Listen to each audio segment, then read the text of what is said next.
Lucknow national bank के दफ्तर में लाला साइंदास आराम कुर्सी पर लेटे हुए शेयरों का भाव देख रहे थे और सोच रहे थे कि इस बार हिस्सेदारों को मुनाफा कहाँ से दिया जाए। चाय, कोयला या जुट के हिस्से खरीदने, चौदी, सोने या रुई का सट्टा करने का इरादा करते, लेकिन नुकसान के भय से कुछ तय न कर पाते थे। नाज के व्यापार में इस बार बड़ा घाटा रहा। हिस्सेदारों के ढाढ़स के लिए हानि लाभ का कल्पित ब्यौरा दिखाना पड़ा और नफा पूंजी से देना पड़ा। इससे फिर नाज के व्यापार में हाथ डालते जी कौपता था, पर रुपए को बेकार डाल रखना असंभव था। 2 दिन में उसे कहीं न कहीं लगाने का उचित उपाय करना जरूरी था, क्योंकि डायरेक्टरों की तिमाही बैठक एक ही सप्ताह में होने वाली थी, और यदि उस समय कोई निश्चय न हुआ तो आगे 3 महीने तक फिर कुछ न हो सकेगा, और छमाही मुनाफे के बंटवारे के समय फिर वही फर्जी कार्रवाई करनी पड़ेगी, जिसका बार बार सहन करना बैंक के लिए कठिन है। बहुत देर तक इस उलझन में पड़े रहने के बाद साइंदास ने घंटी बजाई। इस पर बगल के दूसरे कमरे से एक बंगाली बाबू ने सिर निकाल कर झोंका। साइंदास, ताज़ा स्टील कंपनी को एक पत्र लिख दीजिए कि अपना नया बैलेंस शीट भेज दे। बाबू उन लोगों को रुपया का गरज नहीं, चिट्ठी का जवाब नहीं देता। साइंदास, अच्छा, नागपुर की स्वदेशी मिल को लिखिए। बाबू, उसका कारोबार अच्छा नहीं है, अभी उसके मजदूरों ने हड़ताल किया था, 2 महीना तक मिल बंद रहा। साइंदास, अजी, तो कहीं लिखो भी, तुम्हारी समझ में सारी दुनिया बेईमानों से भरी है। बाबू, बाबा, लिखने को तो हम सब जगह लिख दे, मगर खाली लिख देने से तो कुछ लाभ नहीं होता। लाला साइंदास अपनी कुल प्रतिष्ठा और मर्यादा के कारण बैंक के मैनेजिंग डायरेक्टर हो गए थे, पर व्यावहारिक बातों से अपरिचित थे। यही बंगाली बाबू इनके सलाहकार थे और बाबू साहब को किसी कारखाने या कंपनी पर भरोसा न था। इन्हीं के अविश्वास के कारण पिछले साल बैंक का रुपया सिंदूक से बाहर न निकल सका था, और अब वही रंग फिर दिखाई देता था। साइंदास को इस कठिनाई से बचने का कोई उपाय न सूझता था, न इतनी हिम्मत थी कि अपने भरोसे किसी व्यापार में हाथ डालें। बेचैनी की दशा में उठकर कमरे में टहलने लगे कि दरबान ने आकर खबर दी, बरहल की महारानी की सवारी आई है। तो लाल साइंदास चैन पड़े। बरहल की महारानी को लखनऊ आए 3-4 दिन हुए थे और हर एक में मुंह से उन्हीं की चर्चा सुनाई देती थी। कोई उनके पहनावे पर मुग्ध था, कोई उनकी सुंदरता पर, कोई उनकी स्वच्छंद वृत्ति पर, यहाँ तक कि उनकी दासियों और सिपाही आदि भी लोगों की चर्चा के पात्र बने हुए थे। रॉयल होटल के द्वार पर दर्शकों की भीड़ लगी रहती है। कितने ही शौकीन, बेफिक्रे लोग इत्र फरोश, बजाज या तंबाकू का वेश धर का उनका दर्शन कर चुके थे। जिधर से महारानी की सवारी निकल जाती, दर्शकों से ठट लग जाते थे। वाह वाह, क्या शान! ऐसी इराकी जोड़ी लाट साहब के सिवा किसी राजा रईस के यह तो शायद ही निकले, और सजावट भी क्या खूब है। भाई, ऐसा गोरे आदमी तो यह भी नहीं दिखाई देते। यह के रईस तो मृगांक, चंद्रोदय और ईश्वर जाने क्या क्या खाक बला खाते हैं, पर किसी के बदन पर तेज या प्रकाश का नाम नहीं। ये लोग न जाने क्या भोजन करते और किस कुएं का पानी पीते हैं कि जिसे देखिए ताज़ा सेब बना हुआ है। ये सब जलवायु का प्रभाव है। बरहल उत्तर दिशा में नेपाल के समीप अंग्रेजी राज्य में एक रियासत थी। यद्यपि जनता उसे बहुत मालदार समझती थी, पर वास्तव में उस रियासत की आमदनी 2 लाख से अधिक न थी। क्षेत्रफल बहुत विस्तृत था, बहुत भूमि ऊसर और उजाड़ थी। बसा हुआ भाग भी पहाड़ी और बंजर था। जमीन बहुत सस्ती उठती थी। लाला साइंदास न तुरंत तिलगानी से रेशमी सूट उतार कर पहन लिया और मेज पर आकर शान से बैठ गए, मानो राजा रानियों का यहाँ आना कोई साधारण बात है। दफ्तर के क्लर्क भी सहभल गए। सारे बैंक में सन्नाटे की हलचल पैदा हो गई। दरबार ने पगड़ी संभाली, चौकीदार ने तलवार निकाली और अपने स्थान पर खड़ा हो गया। पंखा कुली की मीठी नींद भी टूटी और बंगाली बाबू महारानी के स्वागत के लिए दफ्तर से बाहर निकले। साइंदास ने बाहरी ठाट तो बना लिया, किंतु चित्त आशा और भय से चंचल हो रहा था।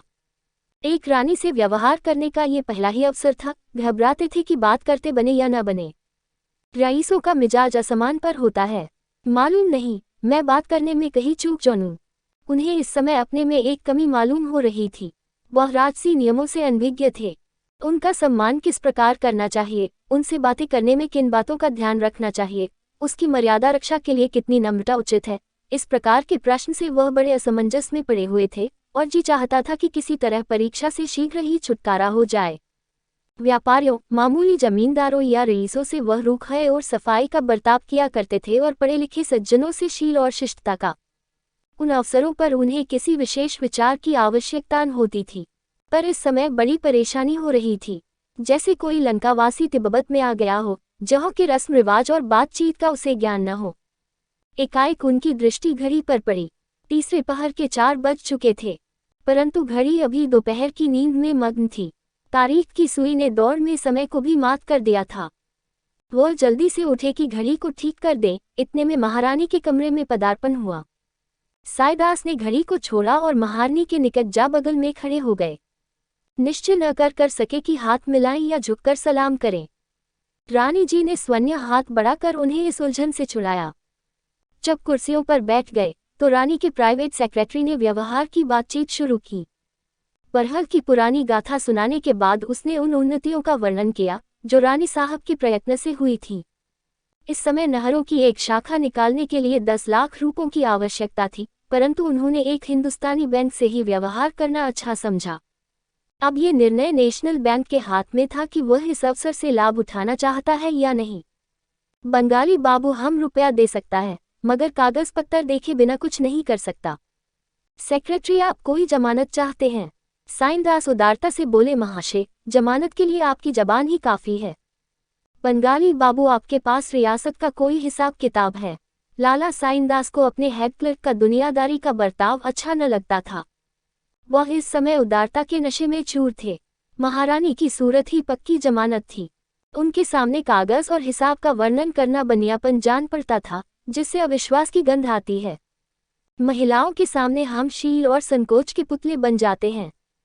साईदास बंगाली बाबू की ओर क्रूर कठोर दृष्टि से देखकर बोले, कागजों की जांच कोई आवश्यक बात नहीं है, केवल हमको विश्वास होना चाहिए। बंगाली बाब डायरेक्टर लोग कभी न मानेगा। साईदास हमको इसकी परवाह नहीं, हम अपनी जिम्मेदारी पर रुपये दे सकते हैं। रानी ने साईदास की ओर कृतज्ञतापूर्ण दृष्टि से देखा। उनके होठों पर हल्की मुस्कुराहट दिखलाई पड़ी। परंतु डायरेक्टरों ने हिसाब किताब आय व्यय देखना आवश्यक समझा और ये काम लाला साईदास के सुपुर्द हुआ, क्योंकि और किसी को अपने काम से फुर्सत न थी कि वह एक पूरे दफ्तर का मुआयना करता। साईदास ने नियम पालन किया। 3-4 तक हिसाब जांचते रहे, तब अपने इत्मीनान के अनुकूल रिपोर्ट लिखी। मामला तय हो गया, दस्तावेज लिखा गया, रुपये दे दिए गए। 9 रुपये सैकड़े ब्याज ठहरा। 3 साल तक बैंक के कारोबार की अच्छी उन्नति हुई। छठे महीने बिना कहे सुने 45,000 रुपयों की थैली दफ्तर में आ जाती थी। व्यवहारियों को 5 रुपये सैकड़े ब्याज दे दिया जाता था। हिस्सेदारों को 7 रुपये सैकड़े लाभ था। साईदास से सब लोग प्रसन्न थे। सब लोग उनकी सूझबूझ की प्रशंसा करते, यहाँ तक कि बंगाली बाबू भी धीरे धीरे उनके कायल होते जाते थे। साईदास उनसे कहा करते, बाबूजी विश्वास संसार से न लुप्त हुआ है और न होगा। सत्य पर विश्वास रखना प्रत्येक मनुष्य का धर्म है। जिस मनुष्य के चित्त से विश्वास जाता रहता है उसे मृतक समझना चाहिए। उसे जान पड़ता है, मैं चारों ओर शत्रुओं से घिरा हुआ हूँ। बड़े से बड़े सिद्ध महात्मा भी उसे रंगे सियार जान पड़ते हैं। सच्चे से सच्चे देशप्रेमी उसकी दृष्टि में अपनी प्रशंसा के भूखे ही ठहरते हैं। संसार उसे धोखे और छल से परिपूर्ण दिखलाई देता है, यहाँ तक कि उसके मन में परमात्मा पर श्रद्धा और भक्ति लुप्त हो जाती है। एक प्रसिद्ध फिलासफर का कथन है कि प्रत्येक मनुष्य को जब तक कि उसके विरुद्ध कोई प्रत्यक्ष प्रमाण न पाओ भलामा न समझो। वर्तमान शासन प्रथा इसी महत्वपूर्ण सिद्धांत पर गठित है, और घृणा तो किसी से करनी ही न चाहिए। हमारी आत्माएं पवित्र हैं, उनसे घृणा करना परमात्मा से घृणा करने के समान है। मैं यह नहीं कहता हूँ कि संसार में कपट छल है ही नहीं, है और बहुत अधिकता से है, परंतु उसका निवारण अविश्वास से नहीं, मानव चरित्र के ज्ञान से होता है, और यही ईश्वर दत्त गुण है। मैं ये दावा तो नहीं करता, परंतु मुझे विश्वास है कि मैं मनुष्य को देखकर उसके आंतरिक भावों तक पहुंच जाता हूँ। कोई कितना ही वेश बदले, रंग रूप संवारे, परंतु मेरी अंतर्दृष्टि को धोखा नहीं दे सकता। ये भी ध्यान रखना चाहिए कि विश्वास से विश्वास उत्पन्न होता है और अविश्वास से अविश्वास। ये प्राकृतिक नियम है। जिस मनुष्य को आप शुरू से ही धूर्त, कपटी, दुर्जन समझ लेंगे, वह कभी आपसे निष्कपट व्यवहार न करेगा। वह एकाएक आपको नीचा दिखाने का यत्न करेगा। इसके विपरीत आप एक चोर पर भी भरोसा करें तो वह आपका दास हो जाएगा। सारे संसार को लूटे परंतु आपको धोखा न देगा, वह कितना ही कुकर्मी अधर्मी क्यों न हो, पर आप उसके गले में विश्वास की जंजीर डालकर उसे जिस ओर चाहे ले जा सकते हैं।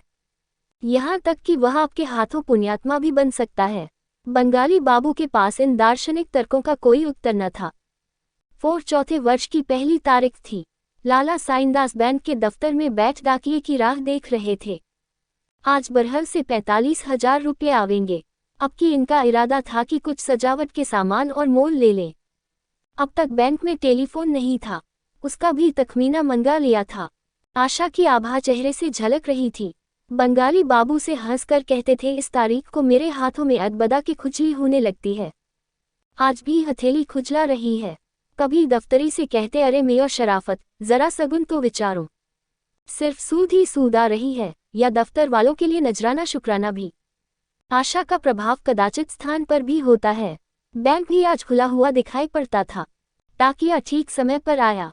साइंदास ने लापरवाही से उसकी ओर देखा। उसने अपनी थैली से कई रजिस्टरी लिफाफे निकाले। साइंदास ने लिफाफे को उड़ती निगाह से देखा। बहरहाल का कोई लिफाफा न था, न बीमा, न मुहर, न वह लिखावट। कुछ निराशा सी हुई। जी में आया, डाकिये से पूछे, कोई रजिस्टरी रह तो नहीं गई, पर रुक गए। दफ्तर के क्लर्कों के सामने इतना अधैर्य अनुचित था, किंतु जब डाकिया चलने लगा तब उनसे न रह गया। पूछ ही बैठे, अरे भाई, कोई बीमा का लिफाफा रह तो नहीं गया? आज उसे आना चाहिए था। डाकिये ने कहा, सरकार, भला ऐसी बात हो सकती है? और कहीं भूल चूक चाहे हो भी जाए, पर आपके काम में कहीं भूल हो सकती है। साइंदास का चेहरा उतर गया, जैसे कच्चे रंग पर पानी पड़ जाए। डाकिया चला गया तो बंगाली बाबू से बोले, ये देर क्यों हुई? और तो कभी ऐसा न होता था। बंगाली बाबू ने निष्ठुर भाव से उत्तर दिया, किसी कारण से देर हो गया होगा। घबराने की कोई बात नहीं, निराशा असंभव को संभव बना देती है। साइंदास को इस समय ये ख्याल हुआ कि कदाचित पार्सल से रुपये आते हों। हो सकता है 3,000 अशरफियों का पार्सल करा दिया हो। यद्यपि इस विचार को औरों पर प्रकट करने का उन्हें साहस न हुआ, पर उन्हें आशा उस समय तक बनी रही जब तक पार्सल वाला डाकिया वापस नहीं गया। अंत में संध्या को वह बेचैनी की दशा में उठकर चले गए। अब खत या तार का इंतजार था, तो 3 बार झुंझला कर उठे, डॉट कर पत्र लिखूं और साफ साफ कह दूं कि लेन देन के मामले में वादा पूरा न करना विश्वासघात है।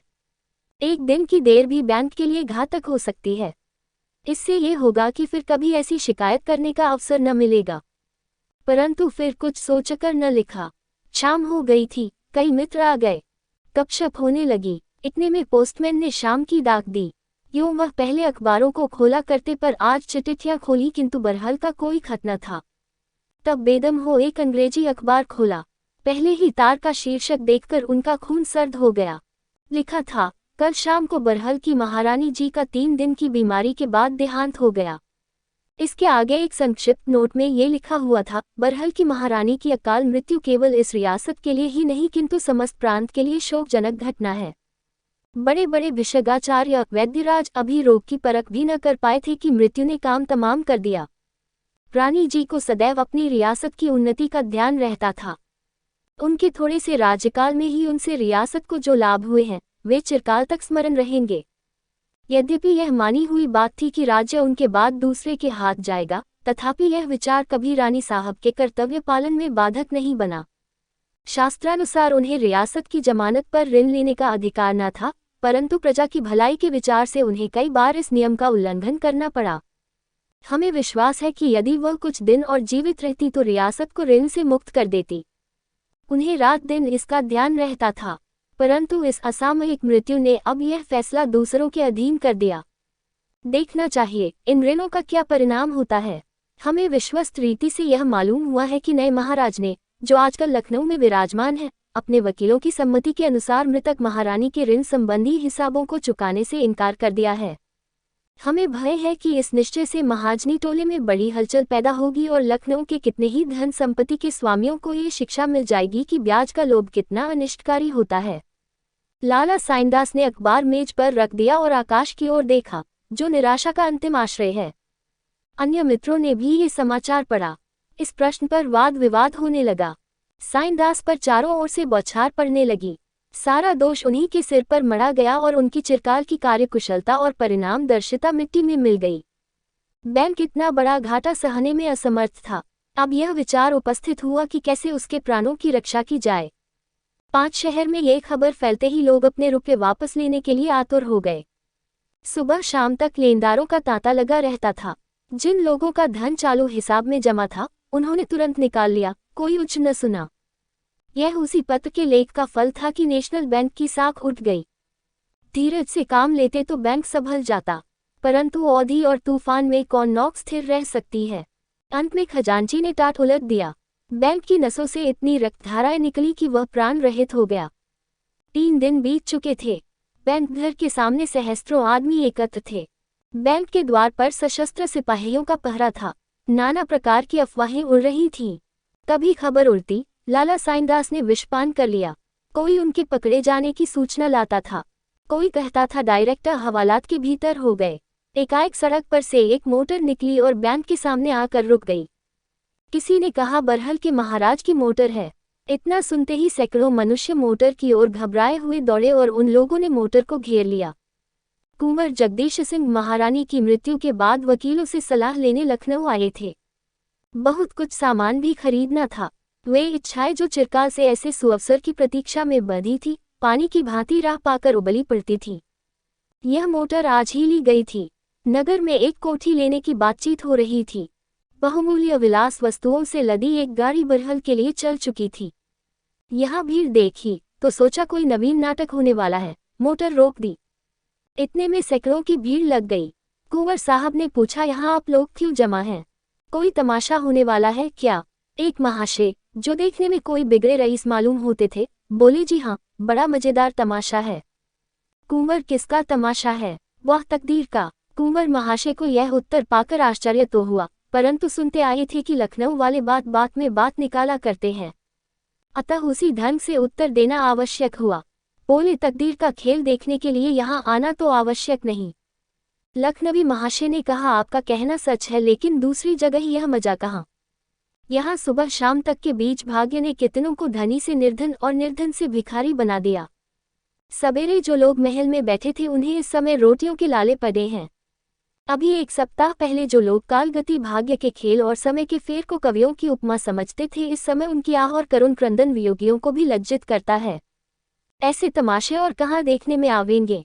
कुंवर जनाब, आपने तो पहेली को और गाढ़ा कर दिया। देहाती हूँ, मुझसे साधारण तौर से बात कीजिए।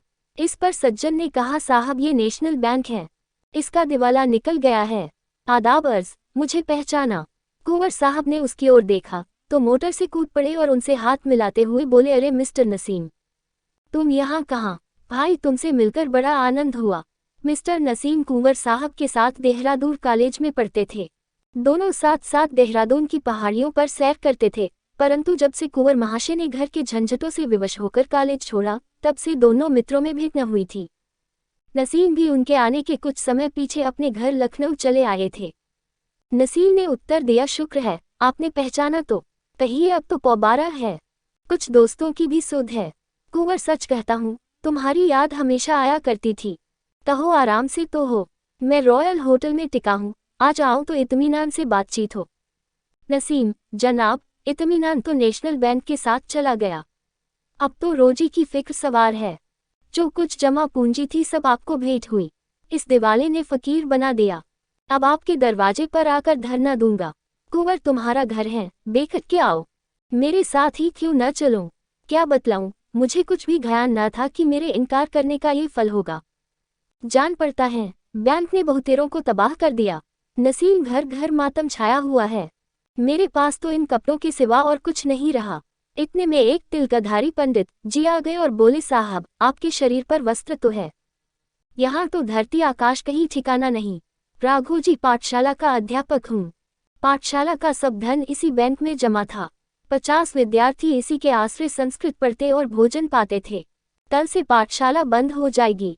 दूर दूर के विद्यार्थी हैं, वो अपने घर किस तरह पहुंचेंगे, ईश्वर ही जाने। एक महाशय, जिनके सिर पर पंजाबी धन की पगड़ी थी, गाढ़े का कोट और चमरौधा जूता पहने हुए थे, आगे बढ़ आए और नेतृत्व के भाव से बोले, महाराया, इस बैंक के फेलियर ने कितने ही इंस्टीट्यूशनों को समाप्त कर दिया। लाला दीनानाथ का अनाथालय अब एक दिन भी नहीं चल सकता। उसके 1 लाख रुपए डूब गए। अभी 15 दिन हुए, मैं डेपुटेशन से लौटा तो 15,000 रुपये अनाथालय कोष में जमा किए थे, मगर अब कहीं कौड़ी का ठिकाना नहीं। एक बूढ़े ने कहा, साहब, मेरी तो जिंदगी भी की कमाई मिट्टी में मिल गई। अब कफन का भी भरोसा नहीं। धीरे धीरे और लोग भी एकत्र हो गए और साधारण बातचीत होने लगी। प्रत्येक मनुष्य अपने पास वाले को अपनी दुख कथा सुनाने लगा। कुंवर साहब आधे घंटे तक नसीम के साथ खड़े ये विपद कथाएं सुनते रहे। ज्यों ही मोटर पर बैठे और होटल की ओर चलने की आज्ञा दी, त्यों ही उनकी दृष्टि एक मनुष्य पर पड़ी जो पृथ्वी पर सिर झुकाए बैठा था। यह एक अपीर था जो लड़कपन में कुंवर साहब के साथ खेला था। उस समय उनमें ऊंच नीच का विचार न था। कबड्डी खेले, 7 पेड़ों पर चढ़े और चिड़ियों के बच्चे चुराए थे। जब कुंवर जी देहरादून पढ़ने गए तब यह हीर का लड़का शिवदास अपने बाप के साथ लखनऊ चला आया। उसने यहाँ एक दूध की दुकान खोल ली थी। कुंवर साहब ने उसे पहचाना और उच्च स्वर से पुकार, अरे शिवदास इधर देखो। शिवदास ने बोली सुनी परंतु सिर ऊपर न उठाया। वह अपने स्थान पर बैठा ही कुंवर साहब को देख रहा था। बचपन के वे दिन याद आ रहे थे जब वह जगदीश के साथ गुल्ली डंडा खेलता था, जब दोनों बुढ़े गफूर मियों को मुंह चिढ़ाकर घर में छिप जाते थे, जब वह इशारों से जगदीश को गुरुजी के पास से बुला लेता था और दोनों रामलीला देखने चले जाते थे। उसे विश्वास था कि कुंधर जी मुझे भूल गए होंगे। वे लड़कपन की बातें अब कहाँ मैं और कहाँ ये। लेकिन कुंवर साहब ने उसका नाम लेकर बुलाया तो उसने प्रसन्न होकर मिलने के बदले और भी सिर नीचा कर लिया और वहां से टल जाना चाहा। कुंवर साहब की सहृदयता में वह साम्य भाव न था, मगर कुंवर साहब उसे हटते देखकर मोटर से उतरे और उसका हाथ पकड़कर बोले, अरे शिवदास, क्या मुझे भूल गए? अब शिवदास अपने मनोवेग को रोक न सका। उसके नेत्र डब्बा आए। कुंवर के गले से लिपट गया और बोला, भूला तो नहीं, पर आपके सामने आते लज्जा आती है। कुंवर, यहाँ दूध की दुकान करते हो क्या? मुझे मालूम ही न था। नहीं, इतवारों से पानी पीते पीते जुकाम क्यों होता। आओ इसी मोटर पर बैठ जाओ, मेरे साथ होटल तक चलो, तुमसे बातें करने को जी चाहता है। तुम्हें बरहल ले चलूंगा और एक बार फिर गुल्ली अड़े का खेल खेलेंगे। शिवदास, ऐसा न कीजिए, नहीं तो देखने वाले हंसेंगे। मैं होटल में आ जाऊंगा। वही हजरतगंज वाले होटल में ठहरे हैं न? कुंवर, हाँ, अवश्य आओगे न? शिवदास, आप बुलाएंगे और मैं न आऊंगा। कुंवर, यहाँ कैसे बैठे हो? दुकान तो चल रही है न? शिवदास, आज सवेरे तक तो चलती थी, आगे का हाल नहीं मालूम। कुंवर, तुम्हारे रुपये भी बैंक में जमा थे क्या? शिवदास, जब आऊंगा तो बताऊंगा। कुंवर साहब मोटर पर आ बैठे और ड्राइवर से बोले, होटल की ओर चलो। ड्राइवर हुजूर ने हवाईटवे कंपनी की दुकान पर चलने की आज्ञा जो दी थी। कुंवर, अब उधर न जाऊंगा। ड्राइवर जेकब साहब बारिस्टर के यहाँ भी न चलेंगे। कुंवर झलझलाकर, नहीं, कहीं मत चलो, मुझे सीधे होटल पहुंचाओ। निराशा और विपत्ति के इन दृश्यों ने जगदीश सिंह के चित्त में ये प्रश्न उपस्थित कर दिया था कि अब मेरा क्या कर्तव्य है। आज से 7 वर्ष पूर्व जब बरहल के महाराज ठीक युवावस्था में घोड़े से गिरकर मर गए थे और विरासत का प्रश्न उठा तो महाराज के कोई संतान न होने के कारण वंशक्रम मिलाने से उनके सगे चचेरे भाई ठाकुर राम सिंह को विरासत का हक पहुंचता था। उन्होंने दावा किया, लेकिन न्यायालयों ने रानी को ही हकदार ठहराया। ठाकुर साहब ने अपील की, प्रिवी काउंसिल तक गए, परंतु सफलता न हुई। मुकदमेबाजी में लाखों रुपये नष्ट हुए, अपने पास की मिल्कियत भी हाथ से जाती रही, किंतु हार कर भी वह चैन से न बैठे। सदैव विधवा रानी को छेड़ते रहे। कभी असामियों को भड़काते, कभी असामियों से रानी की बुराई करते, कभी उन्हें जाली मुकदमों में फंसाने का उपाय करते, परंतु रानी बड़े जीवट की स्त्री थी। वह भी ठाकुर साहब के प्रत्येक आघात का मुंहतोड़ उत्तर देती।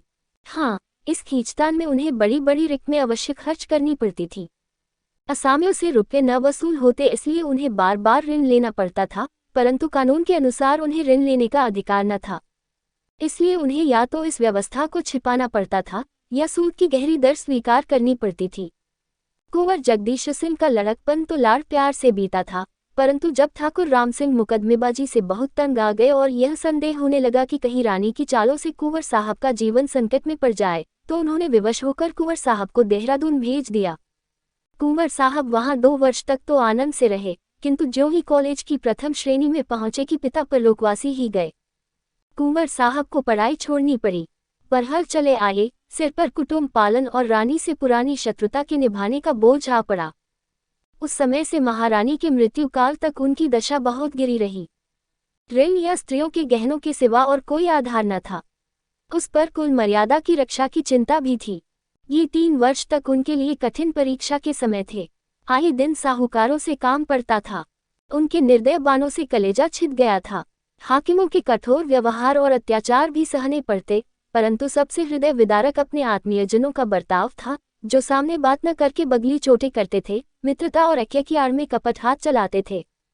इन कठोर यातनाओं ने कुंवर साहब को अधिकार, स्वेच्छाचार और धन संपत्ति का जानी दुश्मनी बना दिया था। वह बड़े भावुक पुरुष थे। संबंधियों की अकृपा और देश बंधुओं की दुर्नीति उनके हृदय पर काला चिन्ह बनाती जाती थी। साहित्य प्रेम ने उन्हें मानव प्रकृति का तत्वान्वेषी बना दिया था, और जहाँ ये ज्ञान उन्हें प्रतिदिन सभ्यता से दूर लिए जाता था, वहाँ उनके चित्त में जनसत्ता और साम्यवाद के विचार पुष्ट करता जाता था। उन पर प्रकट हो गया था, यदि सद्व्यवहार जीवित हैं तो वह झोपड़ों और गरीबों में ही है। उस कठिन समय में, जब चारों ओर अंधेरा छाया हुआ था, उन्हें कभी कभी सच्ची सहानुभूति का प्रकाश यही दृष्टिगोचर हो जाता था। धन संपत्ति को वह श्रेष्ठ प्रसाद नहीं, ईश्वर का प्रकोप समझते थे, जो मनुष्य के हृदय से दया और प्रेम के भावों को मिटा देता है। ये वह मेघ है जो चित्त के प्रकाशित तारों पर छा जाता है। परंतु महारानी की मृत्यु के बाद जो ही धन संपत्ति ने उन पर वार किया, बस दार्शनिक तर्कों की यह ढाल चूर चूर हो गई। आत्मनिदर्शन की शक्ति नष्ट हो गई। वे मित्र बन गए जो शत्रु सरीखे थे, और जा सच्चे हितैषी थे वे विस्मृत हो गए। साम्यवाद के मनोगत विचारों में घोर परिवर्तन आरंभ हो गया। हृदय में असहिष्णुता का उद्भव हुआ। त्याग ने भोग की ओर सिर झुका दिया, मर्यादा की बेड़ी गले में पड़ी। वे अधिकारी, जिन्हें देखकर उनके तेवर बदल जाते थे, अब उनके सलाहकार बन गए। दीनता और दरिद्रता को, जिनसे उन्हें सच्ची सहानुभूति थी, देखकर अब वह औंखें मूंद लेते थे। इसमें संदेह नहीं कि कुंवर साहब अब भी साम्यवाद के भक्त थे, किंतु उन विचारों के प्रकट करने में वह पहले की सी स्वतंत्रता न थी। विचार अब व्यवहार से डरता था। उन्हें कथन को कार्य रूप में परिणत करने का अवसर प्राप्त था, पर अब कार्य क्षेत्र कठिनाइयों से घिरा हुआ जान पड़ता था। बेगार के वह जानी दुश्मन थे, परंतु अब बेगार को बंद करना दुष्कर प्रतीत होता था। स्वच्छता और स्वास्थ्य रक्षा के वह भक्त थे, किंतु अब धन व्यय न करके भी उन्हें ग्रामवासियों की ही ओर से विरोध की शंका होती थी। असामियों से पोत उगाहने में कठोर बर्ताव को वह पाप समझते थे, मगर अब कठोरता के बिना काम चलता न जान पड़ता था। सारांश ये कि कितने ही सिद्धांत, जिन पर पहले उनकी श्रद्धा थी, अब असंगत मालूम होते थे। परंतु आज जो खचनक दृश्य बैंक के होते में नजर आए, उन्होंने उनके दया भाव को जागृत कर दिया।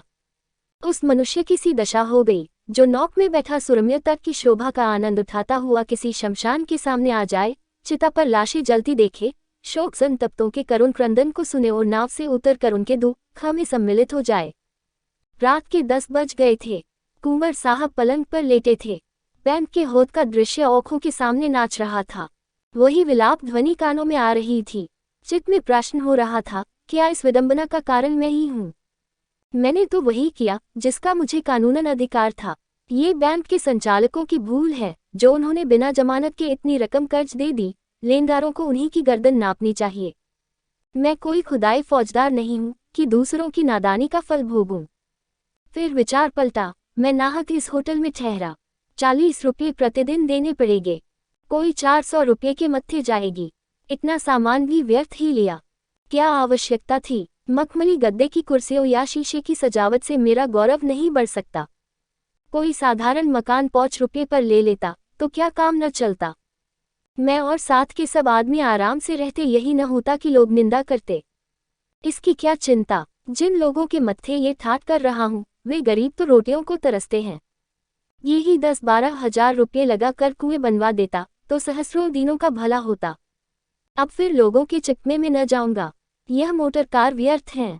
मेरा समय इतना महंगा नहीं है कि घंटे आध घंटे की किफ़ायत के लिए 200 रुपये का खर्च बढ़ा लूं।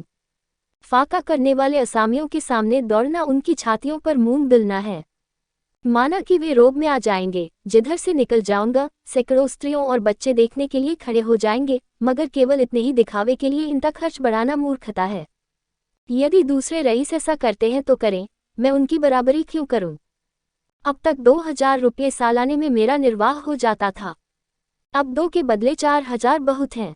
फिर मुझे दूसरों की कमाई इस प्रकार उड़ाने का अधिकार ही क्या है? मैं कोई उद्योग धंधा, कोई कारोबार नहीं करता जिसका यह नफा हो। यदि मेरे पुरुषों ने हठधर्मी जबरदस्ती से इलाका अपने हाथों में रख लिया, तो मुझे उनके लूट के धन में शरीक होने का क्या अधिकार है? जो लोग परिश्रम करते हैं, उन्हें अपने परिश्रम का पूरा फल मिलना चाहिए। राज्य उन्हें केवल दूसरों के कठोर हाथों से बचाता है। उसे इस सेवा का उचित मुआवजा मिलता चाहिए। बस मैं तो राज्य की ओर से यह मुआवजा वसूल करने के लिए नियत हूँ। इसके सिवा इन गरीबों की कमाई में मेरा और कोई भाग नहीं। बेचारे दीन हैं, मूर्ख हैं, बेजबान हैं, इस समय हम इन्हें चाहे जितना सता लें। इन्हें अपने स्वत्व का ज्ञान नहीं। मैं अपने महत्व को नहीं समझता, पर एक समय ऐसा अवश्य आएगा जब इनके मुंह में भी जबान होगी, इन्हें भी अपने अधिकारों का ज्ञान होगा। तब हमारी दशा बुरी होगी। ये भोग विलास मुझे अपने आदमियों से दूर किए देते हैं। मेरी भलाई इसी में है कि इन्हीं में रहूं, इन्हीं की भांति जीवन निर्वाह और इनकी सहायता करूं। कोई छोटी माटी रकम होती तो कहता लाओ, जिस सिर पर बहुत भार है। उसी तरह ये भी सही। मूल के अलावा कई हजार रुपये सूद के अलग हुए। फिर महाजनों के भी 3 लाख रुपये हैं। रियासत की आमदनी 1.5-2 लाख रुपये सालाना है, अधिक नहीं। मैं इतना बड़ा साहस करूं भी तो किस बिरते पर? हाँ, यदि बैरागी हो जाऊं तो संभव है मेरे जीवन में, यदि कहीं अचानक मृत्यु न हो जाए तो ये झगड़ा पाक हो जाए। इस अग्नि में कूदना अपने संपूर्ण जीवन, अपनी उमंगों और अपनी आशाओं को भस्म करना है। आह, इन दिनों की प्रतीक्षा में मैंने क्या क्या कष्ट नहीं भोगे। पिताजी ने इस चिंता में प्राण त्याग किया। ये शुभ मुहूर्त हमारी अंधेरी रात के लिए दूर का दीपक था। हम इसी के आश्रय जीवित थे। सोते जागते सदैव इसी की चर्चा रहती थी। इससे चित्त को कितना संतोष और कितना अभिमान था। भूखे रहने के दिन भी हमारे तेवर मैलिने होते थे। जब इतने धैर्य और संतोष के बाद अच्छे दिन आए तो उससे कैसे विमुख हुआ जाए। फिर अपनी ही चिंता तो नहीं, रियासत की उन्नति की कितनी ही स्कीमें सोच चुका हूँ। क्या अपनी इच्छाओं के साथ उन विचारों को भी त्याग दूं? इस अभागी रानी ने मुझे बुरी तरह फंसाया। जब तक जीती रही कभी चैन से न बैठने दिया। मरी तो मेरे सिर पर यह बला डाल दी, परंतु मैं दरिद्रता से इतना डरता क्यों हूँ? कोई पाप नहीं है। यदि मेरा त्याग हजारों घरानों को कष्ट और दुरावस्था से बचाए तो मुझे उससे मुंह न मोड़ना चाहिए। केवल सुख से जीवन व्यतीत करना ही हमारा ध्येय नहीं है। हमारी मान प्रतिष्ठा और कीर्ति सुख भोग ही से तो नहीं हुआ करती। राजमंदिरों में रहने वालों और विलास में रत राणा प्रताप को कौन जानता है? यह उनका आत्मा समर्पण और कठिन व्रतपालन ही है जिसने उन्हें हमारी जाति का सूर्य बना दिया है। श्री रामचंद्र ने यदि अपना जीवन सुख भोग में बिताया होता तो आज हम उनका नाम भी न जानते। उनके आत्म बलिदान ने ही उन्हें अमर बना दिया। हमारी प्रतिष्ठा धन और विलास पर अवलंबित नहीं है। मैं मोटर पर सवार हुआ तो क्या, और टट्टू पर चढ़ा तो क्या, होटल में ठहरा तो क्या और किसी मामूली घर ठहरा तो क्या। बहुत होगा, ताल्लुकदार लोग मेरी हंसी उड़ावेंगे, इसकी परवाह नहीं। मैं तो हृदय से चाहता हूँ कि उन लोगों से अलग अलग रहूं। यदि इतनी निंदा से सैकड़ों परिवार का भला हो जाए तो मैं मनुष्य नहीं, यदि प्रसन्नता से उसे सहन न करूं। यदि अपने घोड़े और फितन, सैर और शिकार, नौकर चाकर और स्वार्थ साधक हित मित्रों से रहित होकर मैं सहस्रों अमीर गरीब कुटुंबों को, विधवाओं, अनाथों का भला कर सकूं तो मुझे इसमें कदापि विलंब न करना चाहिए। सहस्रों परिवारों के भाग्य इस समय मेरी मुट्ठी में हैं। मेरा सुखभोग उनके लिए विष और मेरा आत्मसंयम उनके लिए अमृत है। मैं अमृत बन सकता हूँ, विष क्यों बनूं? और फिर इसे आत्मत्याग समझना मेरी भूल है। यह एक संयोग है कि मैं आज इस जायदाद का अधिकारी हूँ। मैंने उसे कमाया नहीं, उसके लिए रक्त नहीं बहाया, न पसीना बहाया। यदि जायदाद मुझे न मिली होती तो मैं सहस्रों दीन भाइयों की भांति आज जीविकोपार्जन में लगा रहता। मैं क्यों न भूल जाऊं कि मैं इस राज्य का स्वामी हूँ। ऐसे ही अवसरों पर मनुष्य की परख होती है। मैंने वर्षों पुस्तकावलोकन किया, वर्षों परोपकार के सिद्धांतों का अनुयायी रहा। यदि इस समय उन सिद्धांतों को भूल जाऊं, स्वार्थ को मनुष्यता और सदाचार से बढ़ने दूं तो वस्तुतः ये मेरी अत्यंत कायरता और स्वार्थपरता होगी। भला स्वार्थ साधन की शिक्षा के लिए गीता, मिल एमिसन और अरस्तु का शिष्य बनने की क्या आवश्यकता थी? ये पाठ तो मुझे अपने दूसरे भाइयों से यूं ही मिल जाता। प्रचलित प्रथा से बढ़कर और कौन गुरु था? साधारण लोगों की भांति क्या मैं भी स्वार्थ के सामने सिर झुका दूं? तो फिर विशेषता क्या रही? नहीं, मैं नॉनसेंस, विवेक बुद्धि का खरून न करूंगा। जहां पुण्य कर सकता हूं, पाप न करूंगा। परमात्मन, तुम मेरी सहायता करो। तुमने मुझे राजपूत घर में जन्म दिया है। मेरे कर्म से इस महान जाति को लज्जित न करो। नहीं, कदापि नहीं। ये गर्दन स्वार्थ के सम्मुख न झुकेगी। मैं राम, भीष्म और प्रताप का वंशज हूँ। शरीर सेवक न बनूंगा। कुंवर जगदीश सिंह को इस समय ऐसा ज्ञात हुआ। मानो वह किसी ऊंचे मीनार पर चढ़ गए हैं। चित्त अभिमान से पूरित हो गया, आंखें प्रकाशमान हो गई, परंतु एक ही क्षण में इस उमंग का उतार होने लगा। ऊंचे मीनार के नीचे की ओर आंखें गईं, सारा शरीर कौंप उठा। उस मनुष्य की सी दशा हो गई जो किसी नदी के तट पर बैठा उसमें कूदने का विचार कर रहा हो। उन्होंने सोचा, क्या मेरे घर के लोग मुझसे सहमत होंगे? यदि मेरे कारण वे सहमत भी हो जाएं, तो क्या मुझे अधिकार है कि अपने साथ उनकी इच्छाओं का भी बलिदान करूं? और तो और, माताजी कभी न मानेंगी और कदाचित भाई लोग भी अस्वीकार करें। रियासत की हैसियत को देखते हुए वे कम 1000 सालाना के हिस्सेदार हैं और उनके भाग में किसी प्रकार का हस्तक्षेप नहीं कर सकता। मैं केवल अपना मालिक हूँ, परंतु मैं भी तो अकेला नहीं हूँ। सावित्री स्वयं चाहे मेरे साथ आग में कूदने को तैयार हो, किंतु अपने प्यारे पुत्र को इस औच के समीप कदापि न आने देगी। कुंवर महाशय और अधिक न सोच सके। वो एक विकल दशा में पलंग पर से उठ बैठे और कमरे में टहलने लगे। थोड़ी देर बाद उन्होंने जंगले के बाहर की ओर झोंका और किवाड़ खोलकर बाहर चले गए। चारों ओर अंधेरा था। उनकी चिंताओं की भांति सामने अपार और भयंकर गोमी नदी बह रही थी। वह धीरे धीरे नदी के तट पर चले गए और देर तक वहां टहलते रहे। आकुल हृदय को जल तरंगों से प्रेम होता है, शायद इसलिए कि लहरें व्याकुल हैं। उन्होंने अपने चंचल को फिर एकाग्र किया। यदि रियासत की आमदनी से ये सब वृत्तियां दी जाएंगी तो ऋण का सूद निकलना भी कठिन होगा। मूल का तो कहना ही क्या आय में वृद्धि नहीं हो सकती। अभी अस्तबल में 20 घोड़े हैं, मेरे लिए एक काफी है। नौकरों की संख्या 100 से कम न होगी, मेरे लिए 2 भी अधिक हैं। यह अनुचित है कि अपने ही भाइयों से नीचे सेवाएं कराई जाएं। उन मनुष्यों को मैं अपने सिर की जमीन दे दूंगा, सुख से खेती करेंगे और मुझे आशीर्वाद देंगे। बगीचों के फल अब तक डालियों की भेंट हो जाते थे, अब उन्हें बेचूंगा और सबसे बड़ी आमदनी तो बयाई की है। केवल महेशगंज के बाजार के 10,000 रुपये आते हैं। ये सब आमदनी महंची उड़ा जाते हैं। उनके लिए 1,000 रुपये साल होना चाहिए। अब की इस बाजार का ठेका दूंगा, 8,000 से कम न मिलेंगे। इन भदों से 25,000 रुपये की वार्षिक आय होगी। सावित्री और लल्ला लड़के के लिए 1,000 रुपये काफी है। मैं सावित्री से स्पष्ट कह दूंगा कि या तो 1,000 रुपये मासिक लो और मेरे साथ रहो, या रियासत की आधी आमदनी ले लो और मुझे छोड़ दो। रानी बनने की इच्छा हो तो खुशी से बनो, परंतु मैं राजा न बनूंगा। अचानक कुंवर साहब के कानों में आवाज आई, राम नाम सत्य है। उन्होंने पीछे मुड़कर देखा। कई मनुष्य एक लाश लिए आते थे। उन लोगों ने नदी किनारे चिता बनाई और उसमें आग लगा दी। 2 स्त्रियां चिंघार कर रो रही थीं। इस विलाप का कुंवर साहब के चित्त पर कुछ प्रभाव न पड़ा। वह चित्त में लज्जित हो रहे थे कि मैं कितना पाषाण हृदय हूँ। एक दीन मनुष्य की लाश जल रही है, स्त्रियां रो रही हैं और मेरा हृदय तनिक भी नहीं पसीजता। पत्थर की मूर्ति की भौती खड़ा हूँ। एक बारगी स्त्री ने रोते हुए कहा, हाय मेरे राजा, तुम्हें विष कैसे मीठा लगा। ये हृदय विदारक विलाप सुनते ही कुंवर साहब के चित्त में एक घाव सा लग गया। करुण सजग हो गई और नेत्र अश्रुपूर्ण हो गए। कदाचित इसने विष पान करके प्राण दिए हैं। हाय, उसे विष कैसे मीठा लगा। इसमें कितनी करुणा है, कितना दुख, कितना आश्चर्य।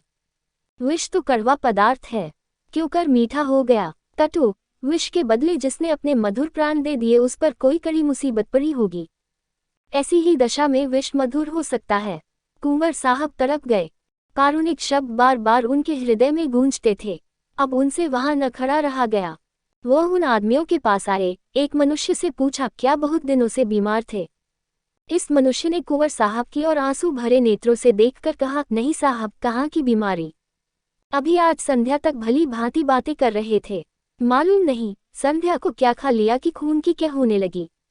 जब तक वैद्यराज के यहाँ जाए तब तक आंखें उलट गईं, नाड़ी छूट गई। वैद्यराज ने आकर देखा तो कहा, अब क्या हो सकता है। अभी कुल 22-23 वर्ष की अवस्था थी। ऐसा पट्टा सारे लखनऊ में नहीं था। कुंवर कुछ मालूम हुआ, विष क्यों खाया। उस मनुष्य ने संदेह दृष्टि से देखकर कहा, महाशय, और तो कोई बात नहीं हुई। जब से यह बड़ा बैंक टूटा है बहुत उदास रहते थे। कोई 1000 रुपये बैंक में जमा किए थे। घी दूध मलाई की बड़ी दुकान थी। बिरादरी में मान था, वह सारी पूंजी डूब गई। हम लोग राखते रहे कि बैंक में रुपये मत जमा करो, किंतु होनहार यह थी, किसी की नहीं सुनी। आज सवेरे स्त्री से गहने मांगते थे कि गिरवी रखकर अईरों के दूध के दाम दे दें। उससे बातों बातों में झगड़ा हो गया। बस न जाने क्या खा लिया। कुंवर साहब हृदय कांप उठा। तुरंत ध्यान आया, शिवदास तो नहीं है। पूछा, इनका नाम शिवदास तो नहीं था? उस मनुष्य ने विस्मय से देखकर कहा, हाँ, यही नाम था। क्या आपसे जान पहचान थी? कुंवर, हाँ, हम और यह बहुत दिनों तक बरहल में साथ साथ खेले थे। आज शाम को वह हमसे बैंक में मिले थे। यदि उन्होंने मुझसे तनिक भी चर्चा की होती तो मैं यथाशक्ति उनकी सहायता करता। चौक। उस मनुष्य ने तब ध्यानपूर्वक कुंवर साहब को देखा और जाकर स्त्रियों से कहा, चुप हो जाओ, बरहल के महाराज आए हैं। इतना सुनते ही शिवदास की माता जोर जोर से सिर पटकती और रोती हुई आकर कुंवर साहब के पैरों पर गिर पड़ी। उसके मुख से केवल ये शब्द निकले, बेटा, बचपन से जिसे तुम भैया कहा करते थे, और गला रुंध गया। कुंवर महाशय की आंखों से भी अश्रुपात हो रहा था। शिवदास की मूर्ति उनके सामने खड़ी यह कहती देख पड़ती थी कि तुमने मित्र होकर मेरे प्राण लिए। 7 भोर हो गया, परंतु कुंवर साहब को नींद न आई। जब से वह तीर से लौटे थे, उनके चित्त पर एक वैराग्य सा छाया हुआ था। वह कारुणिक दृश्य अपने स्वार्थ के तर्कों को छिन्न भिन्न किए देता था। सावित्री के विरोध, लल्ला के निराशायुक्त हठ और माता के कुशब्दों का अब उन्हें लेशमात्र भी भय न था। सावित्री कुढ़ेगी कुढ़े, लल्ला को भी संग्राम के क्षेत्र में कूदना पड़ेगा, कोई चिंता नहीं। माता प्राण देने पर तत्पर होगी, क्या हर्ज है? मैं अपने स्त्री पुत्र तथा हित मित्रादि के लिए सहस्रों परिवारों की हत्या न करूंगा। हाय, शिवदास को जीवित रखने के लिए मैं ऐसी कितनी रियासतें छोड़ सकता हूँ। सावित्री को भूखों रहना पड़े, लल्ला को मजदूरी करनी पड़े, मुझे द्वार द्वार भीख मांगनी पड़े, तब भी दूसरों का गला न दबाऊंगा। अब विलंब का अवसर नहीं। न जाने आगे ये दिवाला और क्या क्या आपत्तियां खड़ी करे। मुझे इतना आगा पीछा क्यों आ रहा है? ये केवल आत्मनिर्बलता है, वरना यह कोई ऐसा बड़ा काम नहीं जो किसी ने न किया हो। आए दिन लोग रुपये दान पुण्य करते हैं।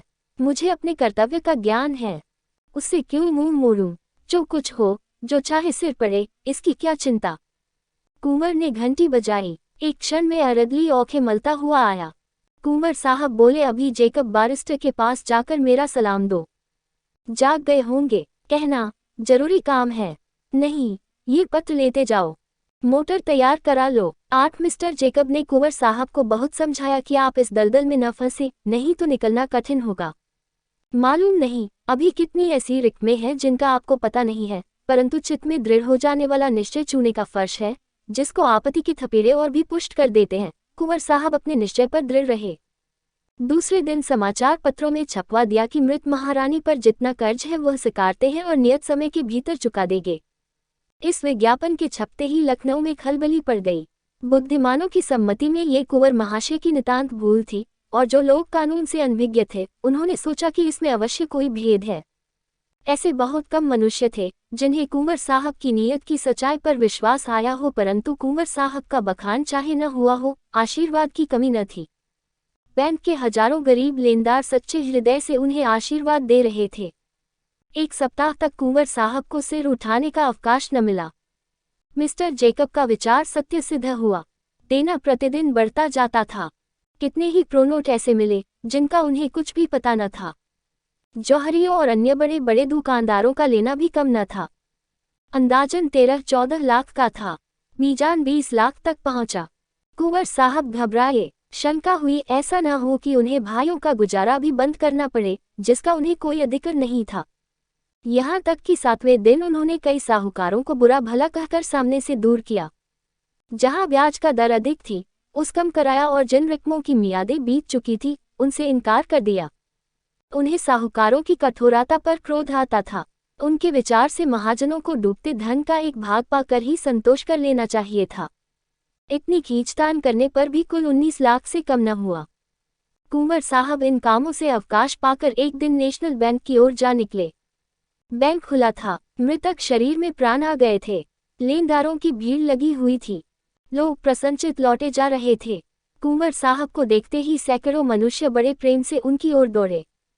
किसी ने रोकर, किसी ने पैरों पर गिरकर और किसी ने सभ्यतापूर्वक अपनी कृतज्ञता प्रकट की। वह बैंक के कार्यकर्ताओं से भी मिले। लोगों ने कहा, इस विज्ञापन ने बैंक को जीवित कर दिया। बंगाली बाबू ने लाला साइंदास की आलोचना की। वह समझता था संसार में सब मनुष्य भला मानस है।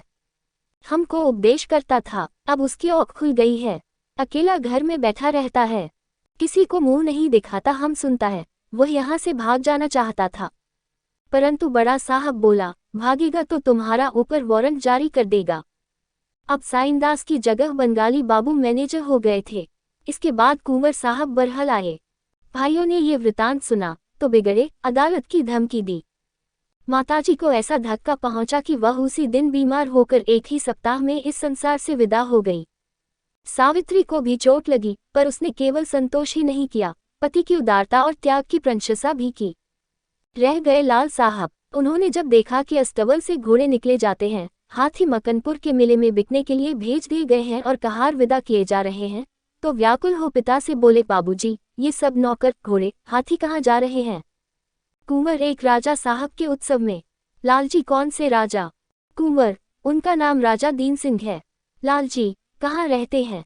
कुंवर, दरिद्रपुर। लालजी, तो हम भी जाएंगे।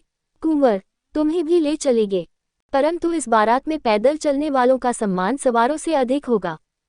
लालजी, तो हम भी पैदल चलेंगे। कुंवर, वहाँ परिश्रमी मनुष्य की प्रशंसा होती है। लालजी, तो हम सबसे ज्यादा परिश्रम करेंगे। कुंवर साहब के दोनों भाई 5-5 हजार रुपये गुजारा लेकर अलग हो गए। कुंवर साहब अपने और परिवार के लिए कठिनाई से 1000 सालाना का प्रबंध कर सके, पर यह आमदनी एक रईस के लिए किसी तरह पर्याप्त नहीं थी। अतिथि अभ्यागत प्रतिदिन टिके ही रहते थे, उन सब का भी सत्कार करना पड़ता था। बड़ी कठिनाई से निर्वाह होता था। इधर 1 वर्ष से शिवदास के कुटुंब का भार भी सिर पर पड़ा, परंतु कुंवर साहब कभी अपने निश्चय पर शोक नहीं करते। उन्हें कभी किसी ने चिंतित नहीं देखा। उनका मुखमंडल धैर्य और सच्चे अभियान से सदैव प्रकाशित रहता है। साहित्य प्रेम पहले से था, अब बागवानी से प्रेम हो गया है। अपने बाग में प्रातःकाल से शाम तक पौधों की देखरेख किया करते हैं और लाल साहब तो पक्के कृषक होते दिखाई देते हैं। अभी 9-10 वर्ष से अधिक अवस्था नहीं है, लेकिन अंधेरे मुंह खेत पहुंच जाते हैं। खाने पीने की भी सुध नहीं रहती। उनका घोड़ा मौजूद है, परंतु महीनों उस पर नहीं चढ़ते। उनकी यह धुन देखकर कुंवर साहब प्रसन्न होते हैं और कहा करते हैं, रियासत के भविष्य की ओर से निश्चित हूँ। लाल साहब कभी इस पाठ को न भूलेंगे। घर में संपत्ति होती तो सुख भोग, शिकार, दुराचार से सिवा और क्या सूझता। संपत्ति बेचकर हमने परिश्रम और संतोष खरीदा, और यह सौदा बुरा नहीं। सावित्री इतनी संतोषी नहीं। वह कुंवर साहब के रोकने पर भी असामिया से छोटी माटी भेंट ले लिया करती है और कुल प्रथा नहीं तोड़ना चाहती।